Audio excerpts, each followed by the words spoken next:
Hello everyone, my name is Zoria, and I am one half of two wives.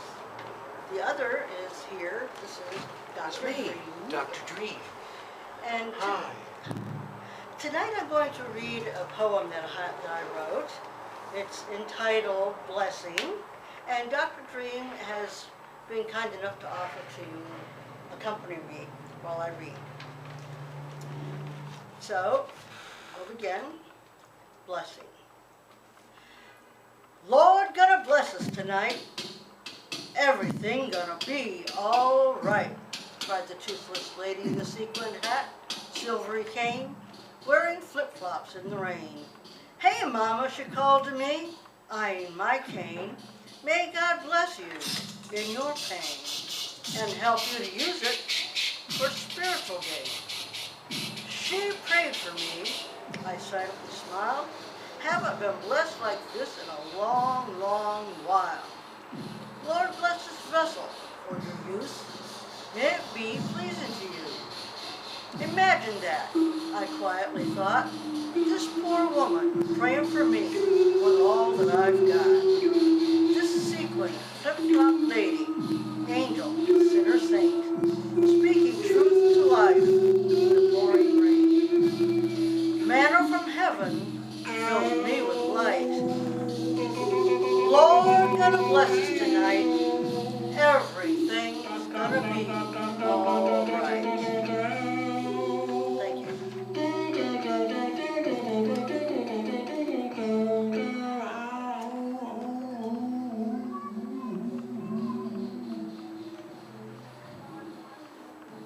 Yeah.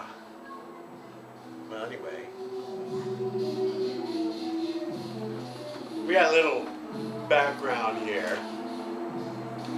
Anyway. So that was the beginning of tonight's program. And tonight's topic is going to be about poverty and homelessness. Now this poem was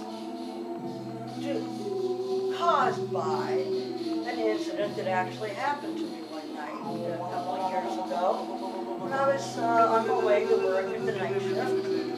And it was a rainy night. And as I got to the platform for the bus stop, there was this lady standing there. She saw me kind of hobbling around with my cane. And this is the scenario that took place. And she called out to me, and she wanted to pray for me. And I thought, well, you know, that would be a wonderful thing. You know, and she prayed for me, and I just thought, you know, here I am. You know, I had a job. You know, I was doing okay. And here's this lady who had nothing, but yet she was thoughtful enough of me that she wanted to pray for me. And from that I learned, one of the things I learned from that situation was that it is people who are in poverty who give the most. They give from their heart. And so, yeah, I've been wanting to talk about this, and now that Dr. Dream is here, I thought maybe she would like to interject her opinion on that.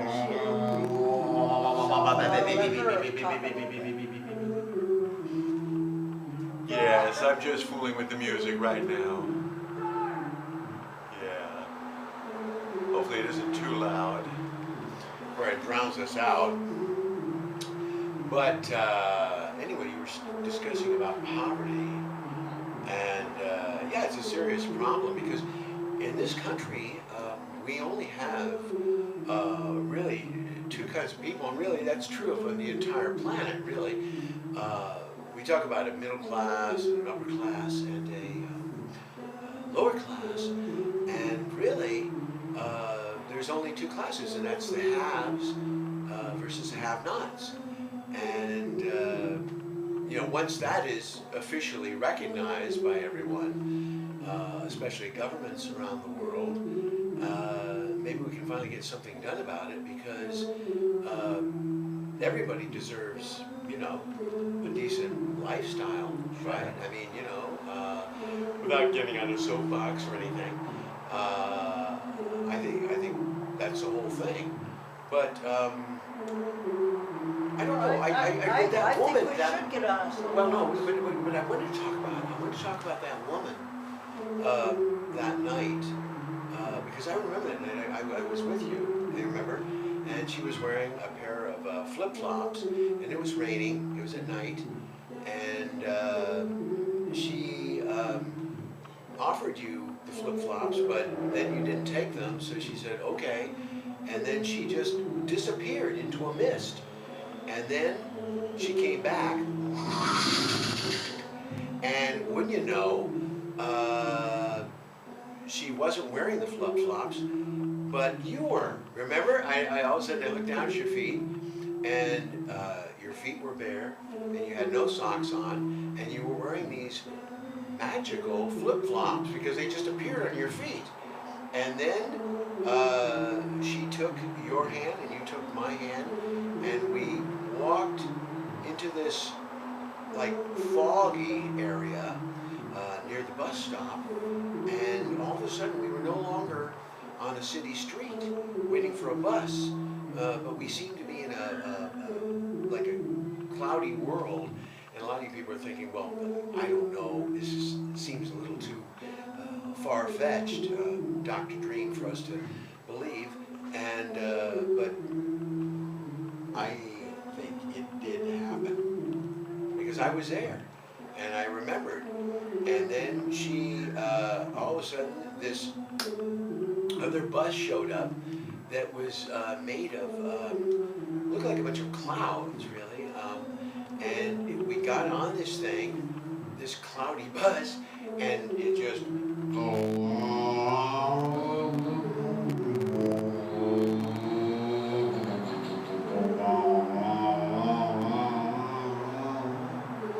And we just headed off into, I don't know, we weren't sure where we were going, and it started tilting backwards, and we rolled down the floor and went down to the back, and everybody on this bus, of course, they were all thrown back too, as this bus was like heading, you know, like in this direction. It was sort of on an angle, and it was going like right up into the sky, you know, just, you know.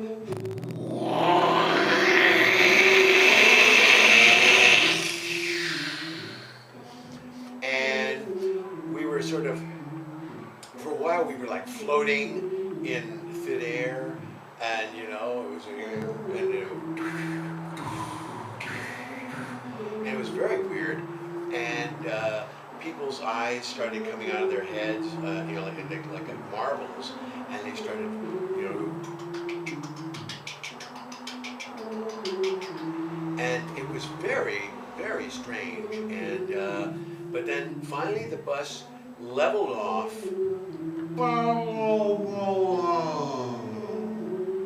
and the doors opened up, and we got out. Of course, you didn't sound like that because you were wearing flip-flops, but you sort of said more like that. And it was raining there too, this place. Only it was very strange because it was like a tropical area, and we were like near this beach. We were near this beach, and the tide was coming in.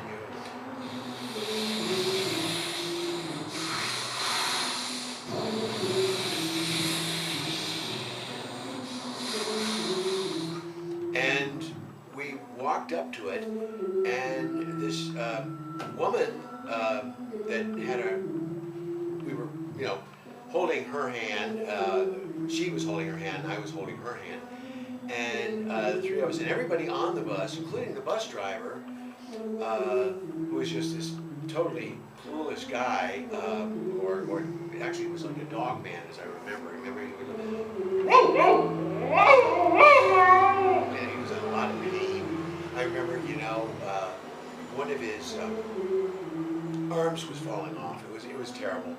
And this woman, she had these like magical safety pins these pins that actually glowed, and she was able to keep his arm from falling off, so he could continue on as a bus driver. And he was really worried because he said the union was giving him a lot of static about it.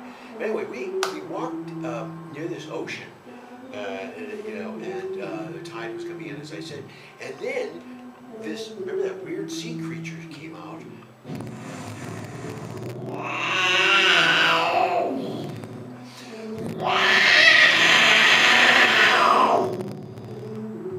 And do you remember that?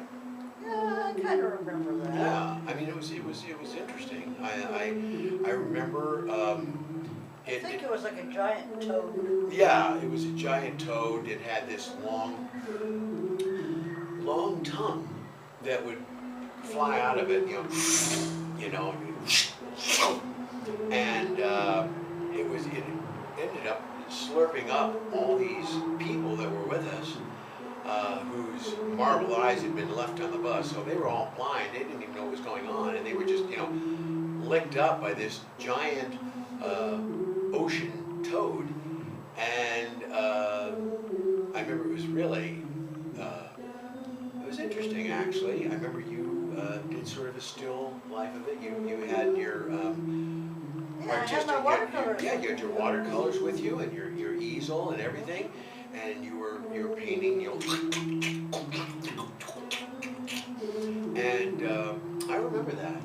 And then you had a very large canvas. It became larger because you did this thing, and of course, the toad, the giant ocean toad that you constructed, just grew bigger and bigger, and the bus driver, he just, I don't think I want to be a part of this, And the two toads, the one became animated out of the picture that you drew, and they began fighting each other, kind of like, Godzilla and Mothra or something. These two giant monsters were fighting on the beach, and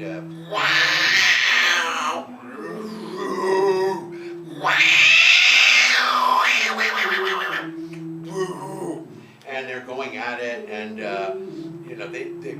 neither one of them had any teeth, of course, because toads don't have teeth. But they were grabbing each other. They were trying to bite each other, and it was kind of funny, actually, as I remember. And I remember watching the whole thing. And the one toad, the one you had done a watercolor of, remember, actually swallowed the other giant ocean toad whole, and it was just hopping around, and then jumped into the ocean.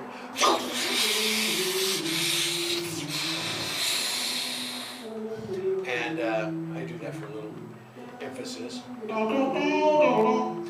And so that was interesting. Of course, all this water that came about because of it jumping into the ocean, it caused a huge, because it jumped way into the ocean. It must have been, almost a mile or something. Yeah.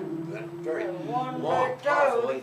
Yeah, and then it jumped, and then the water from the ocean began to swell up into this huge tidal wave. And remember? And just completely engulfed us. And I don't know, we somehow were able to circumnavigate the entire island, and we found a cave, remember? And the cave, we went down into this cave area that led into this other area where, and actually, you won't believe it, we found a door, opened the door,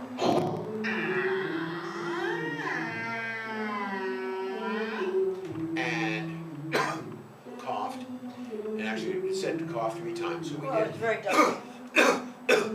And this magic, all of a sudden this light came on, and we could see it was city lights, and it was, you know, the street we'd been on that we'd caught this bus on, and we were back, you know, walking around San Francisco, that's where we lived, and it was great, you know. It's always good to be back home and everything, and we told people this story, and nobody believed us. And this woman, of course, she went, this poor old woman, she went and she wrote a memoir about this and made, I don't know, $2 or $3 million out of it. And yeah, Wait a minute. well, she never, yeah. And Man, don't you remember? I write a lousy poem and she gets $2 or $3 million. Well, don't you remember that? I thought you, no, you were trying to forget. I know. I I know, and it's sad, but true, but true. Yes. Yeah, she's going on book signings, and she liked my penmanship, and she wanted me to go with her so I could sign all her autographs.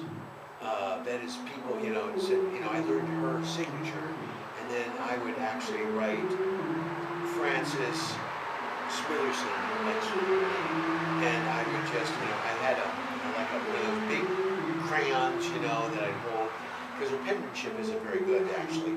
And So who would know? and so I would do that, and you know, I wrote a whole bunch of them. I mean, I would do like thousands upon thousands of these autograph all her books, and you know, people, you know, she gave me a little royalty money. Yeah, it was about, well, yeah, something like that, 5 cents.